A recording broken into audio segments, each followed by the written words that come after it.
sawit di salah satu tulang punggung bagi pengembangan ekonomi sosial Indonesia. Bagaimana tidak? Tenaga kerja atau ruang kerja yang tergantung pada sawit ini jutaan. Saya kira kita mesti bekerja sebaik-baiknya, termasuk Satgas Sawit, untuk bisa settling industri sawit ini memang menjadi suatu industri penting bagi negeri kita. Apa yang krusial untuk settling ini? Yang paling krusial adalah settlement soal lahannya. Settling land-nya ini penting. Apa yang disettle? Ada 3 hal. Yang pertama soal land right, hak atas tanah. Kemudian setelah mempunyai hak atas tanah ini, tentu saja ada konsekuensinya pasti ada subjek atas hak itu kan. Nah, subjek hak atas inilah negara diuntungkan dengan informasi yang jelas mengenai subjek hak ini, maka dia akan menjadi orang atau institusi yang paling bertanggung jawab, terutama kaitannya nanti dengan pajak-pajak. Jadi dengan settling mengenai land right ini, insya Allah soal pendapatan negara menjadi lebih bisa diukur.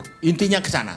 Jadi settling ini menjadi sangat penting. Nah, setelah itu tentu saja kaitannya dengan tenaga kerja. Tapi soal land right ini menjadi isu penting. Nah, persoalannya adalah pada saat kita settling land right, itu yang menjadi lucu, saya katakan lucu. Banyak kebijakan ya bahwa lahan-lahan yang sudah menjadi kebun sawit itu didefinisikan masuk di dalam kawasan hutan. Dari 75% tadi atau 2.500.000 hektar, itu ternyata 76,2% itu semua pasar 110B. Artinya apa? Akan ada kehilangan minimum 2,4 juta hektar sawit Indonesia ketika dia mau masa replanting. Karena hanya satu daur, nggak bisa di replanting. Itu pasal 110B. Nah, kalau ini terjadi, berarti kita akan kehilangan untuk devisa negara 119 triliun per tahun. Untuk PE dan backup itu 112 triliun per tahun. Kita itu kan bicara mengundang investasi. Loh, ini ada investasi 3,3 juta tanpa mengeluarkan apa-apa pemerintah, tiba-tiba bermasalah. Ini luar biasa.